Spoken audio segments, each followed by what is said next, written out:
कक्षा 9वीं के सभी विद्यार्थियों, आज मैं आपको 23 मार्च के लिए एक प्रश्न पत्र सोल्व करा रहा हूं। आप चाहे कोई से भी जिले से हो, एक बार इस प्रश्न पत्र को सोल्व करके जरूर जाइएगा। ठीक है, बड़ी रिसर्च और बड़ी गहराई के बाद, छानबीन करने के बाद मैं ये प्रश्न पत्र आपको बता रहा हूं। चलिए, तो देर किस बात की है, फटाफट से पूरा सॉल्यूशन के साथ बताऊंगा मैं। 1 से लगा के 23 तक के क्वेश्चन जितने भी आएंगे पूरे।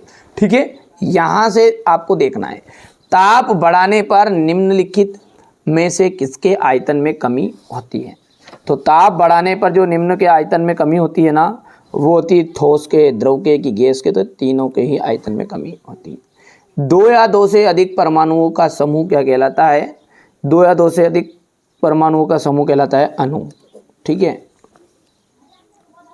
निम्न में से किसकी परमाणु संख्या अधिकतम होती है? तो इसकी परमाणु संख्या होती है 18 ग्राम CH4 की। यहां से अपन बात करेंगे आगे की। तो एक तत्व की परमाणु संख्या केंद्रक में स्थित किसकी संख्या के अधिकतम होती है? ठीक है, तो किसकी संख्या के बराबर होती है? तो वो होती है अपनी प्रोटॉन की संख्या के। बांध के जल में, बांध का जो जल है ना, उसमें स्थितिज ऊर्जा होती है। वस्तु को कार्य करने की जो दर है, वस्तु में कार्य करने की जो दर, उसे अपन कहेंगे शक्ति। ठीक है, कितना हो गया? यहां से अपन choose of the correct option रहेंगे।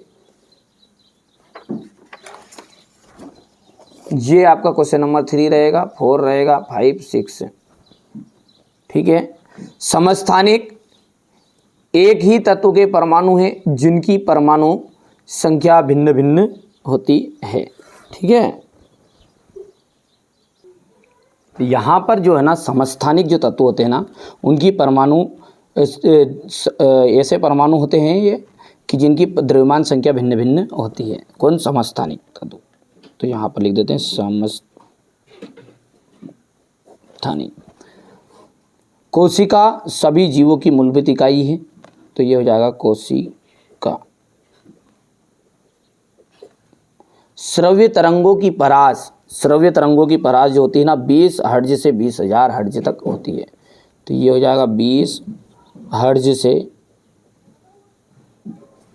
20,000 हर्ट्ज तक।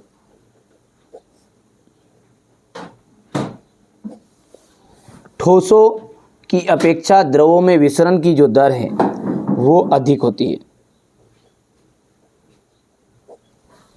बर्फ का जो गलनांक होता है वो 273 केल्विन होता है। पदार्थों में संपीड़ितता का जो गुण है वो प्रकाशीय अवस्था में अधिक होता है।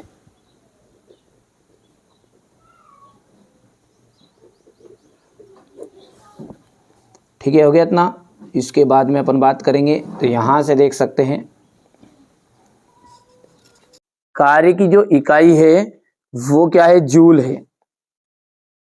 रेखित पेशी की हम बात करें तो रेखित पेशी का आपका हो जाएगा ऐच्छिक पेशी। तंत्रिका ऊतक, तंत्रिका जो ऊतक है इसका आपका हो जाएगा न्यूरॉन। वेग में परिवर्तन की दर को अपन कहते हैं त्वरण। लाइसोसोम को अपन कहते हैं स्वाघात थैली। और ये 20 हर्ट्ज से कम आवृत्ति आपकी आश्रव्य ध्वनियां आ जाएगी। यहां से हो गया ये। अब है एक वाक्य में उत्तर। कड़कनाथ किस जंतु की नस्ल है? मुर्गी की। आत्मघाती थैली किसे कहते हैं? लाइसोसोम को।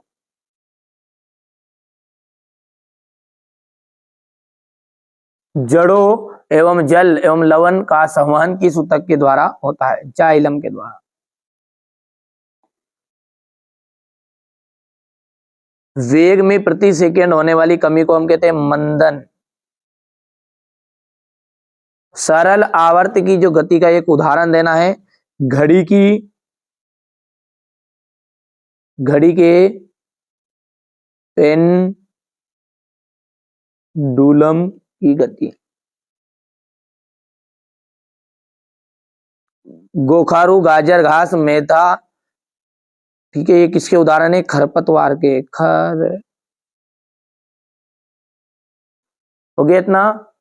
चलिए, इसके बाद में ये क्वेश्चन नंबर 4 है आपका। इंग्लिश मीडियम वाले बच्चे बढ़िया से करेंगे यहां से। हो गया इतना। क्वेश्चन नंबर 5 को देखिएगा, सत्य और असत्य है, अणुओं के बीच स्थान ठोसों में अधिकतम होता है, ठीक है, तो ये आपका सत्य है। असत्य तो ये बात की गलत बात है। दूसरा जो है ना मतलब वो सत्य रहेगा, तीसरा भी सत्य रहेगा, चौथा भी आपका सत्य है, बल सदिश राशि है, और ये छठा जो है आपका ये असत्य रहने वाला है। हो गया इतना। चलिए इसके बाद में ये क्वेश्चन नंबर जो 6 है, यहाँ से अपन सॉल्यूशन देखते हैं बढ़िया से। तो ये आपका प्रश्न का पहले तो आप स्क्रीनशॉट ले लो फटाफट फटाफट, ठीक है। केनाल किरणें क्या है? रदरफोर्ड का परमाणु मॉडल का चित्र सहित हृदयक पेशी का नामांकित चित्र हो गया है। पादपों के सरल ऊतकों को कितने प्रकार में बांटा गया है? असमान गति की परिभाषा लिखिए।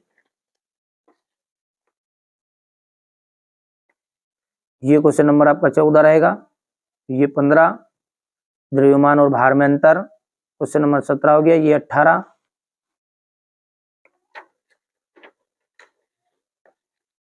ये question number 19,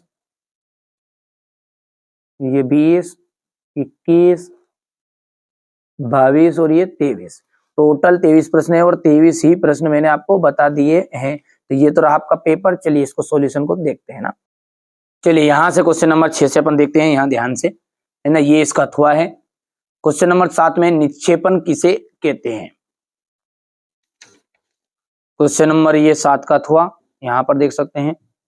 question number 8,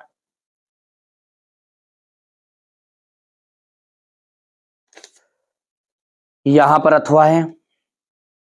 question number 9, ये थॉमसन का परमाणु मॉडल,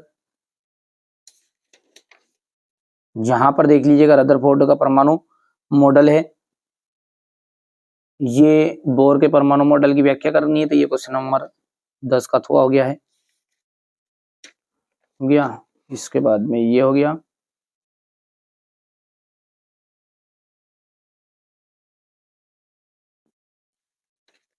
हृदय जक पेशी का नामांकित चित्र, इसके बाद में ये इसका अथवा है।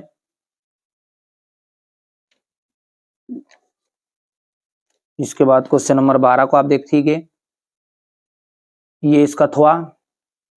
क्वेश्चन 13 जो है असमान गति की परिभाषा लिखिए।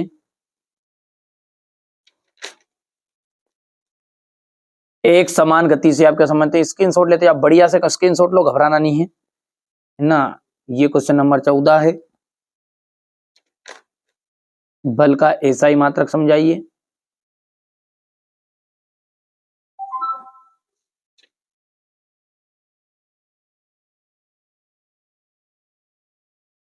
द्रव्यमान और भार में अंतर,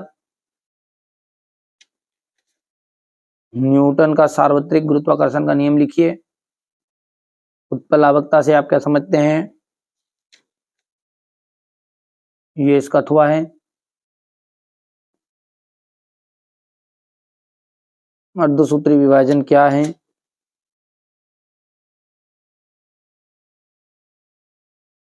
क्वेश्चन नंबर 19 है।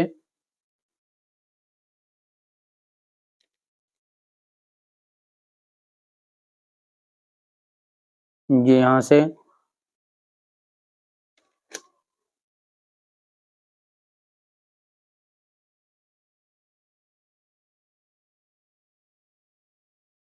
हो गया। क्वेश्चन नंबर 20,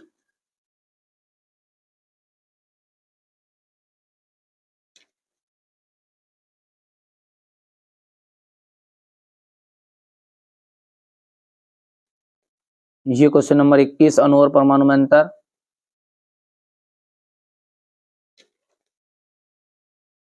जॉन डाल्टन का परमाणु सिद्धांत के 3 अभिग्रहित बिंदु लिखने हैं। हो गया। ये जंतु कोशिका का स्वच्छ नामांकित चित्र बनाना है। पादप कोशिका का नामांकित स्वच्छ नामांकित चित्र बनाना है। ये आपको